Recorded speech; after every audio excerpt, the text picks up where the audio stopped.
성도 여러분 안녕하세요. 11월 5일 매일의 묵상 시간에 오신 모든 성도님들을 환영하고 축복합니다. 오늘 묵상을 통해 하나님의 크신 은혜가 저와 여러분 가운데 함께 하시기를 예수님의 이름으로 축복합니다.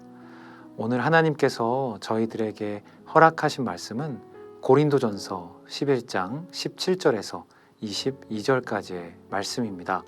하나님의 말씀을 경외하는 마음으로 여러분께서 계신 곳에서 함께 봉독하도록 하겠습니다.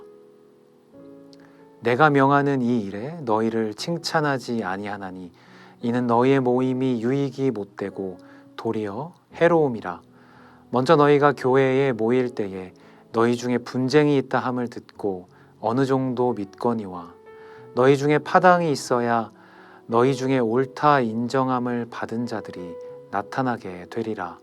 그런즉 너희가 함께 모여서 주의 만찬을 먹을 수 없으니 이는 먹을 때에 각각 자기의 만찬을 먼저 갖다 먹으므로 어떤 사람은 시장하고 어떤 사람은 취함이라. 너희가 먹고 마실 집이 없느냐? 너희가 하나님의 교회를 업신여기고 빈궁한 자들을 부끄럽게 하느냐? 내가 너희에게 무슨 말을 하랴? 너희를 칭찬하랴? 이것으로 칭찬하지 않노라. 아멘. 과거나 지금이나 밥을 함께 먹는다라는 것은 끼니를 함께하는 것 이상의 의미를 담고 있습니다. 식탁을 공유한다는 것은 공유하는 사람과 친해지고 있다거나 혹은 그 사람과 더 친해지고 싶다라는 의미를 담고 있습니다. 그래서 잘 모르는 사람과 밥을 함께 먹는 것은 참 어색하고 불편한 일이 되지요. 고린도전서가 쓰여질 당시에 저녁 식사 자리는 매우 중요한 자리였습니다. 저녁 식사 자리는 공동체가 형성되고 또한 그 공동체가 유지될 수 있는 자리였기 때문이죠. 그래서 어떤 사람들과 저녁 식사를 한다고 하면 그 사람과 정말 가깝구나라고 보여졌습니다. 반대로 어떤 사람들과 저녁 식사를 하지 않겠다라고 하면 그 사람들과 사이가 좋지 않구나라고 생각될 만큼 저녁 식사 자리는 공식적인 사회적 침묵의 자리였습니다. 이런 문화 속에서 주님의 만찬, 즉 우리가 알고 있는 성만찬의 자리는 특별한 의미가 있었습니다. 성만찬의 식탁은 내가 개인적인 친분이 있던지 없던지 상관없이 또한 계급의 차별 없이 예수 그리스도 안에 있다면 형제 자매로 하나가 될 수 있는 자리였습니다. 예수님께서는 이 성만찬의 자리를 통하여 예수님을 기념하라고 말씀하셨지요. 누가복음 22장 19절은 이렇게 기록하고 있습니다. 또 떡을 가져 감사 기도하시고 떼어 그들에게 주시며 이르시되 이것은 너희를 위하여 주는 내 몸이라. 너희가 이를 행하여 나를 기념하라 하시고.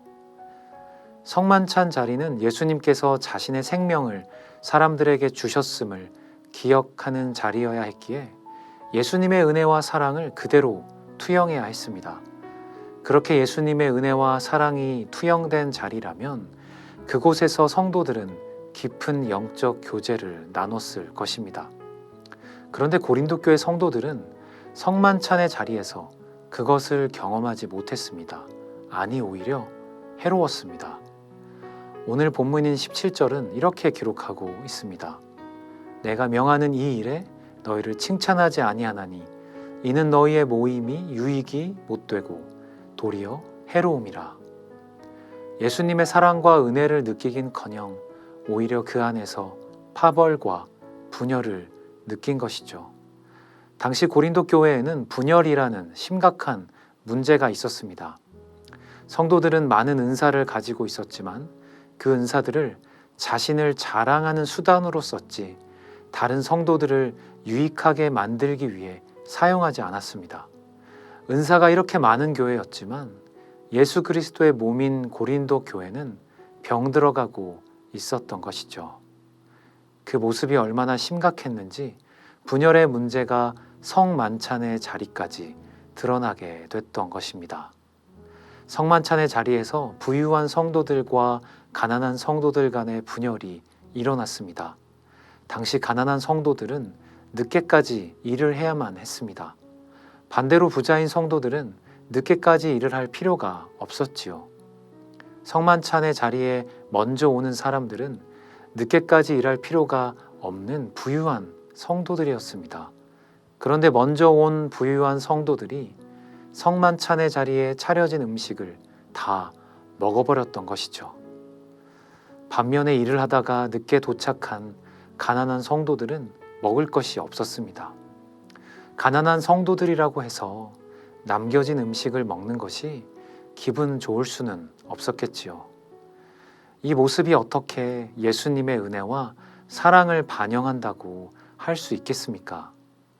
음식이 다 없어진 상에서 가난한 성도들이 느꼈을 박탈감은 예수님의 은혜와 사랑과는 거리가 먼 것이었습니다.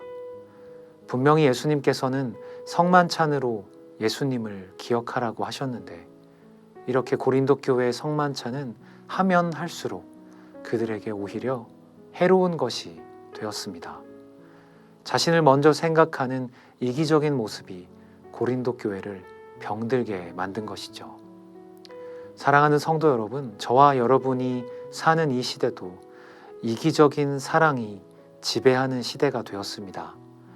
우리가 사는 시대를 성경이 묘사하고 있는 구절이 있습니다.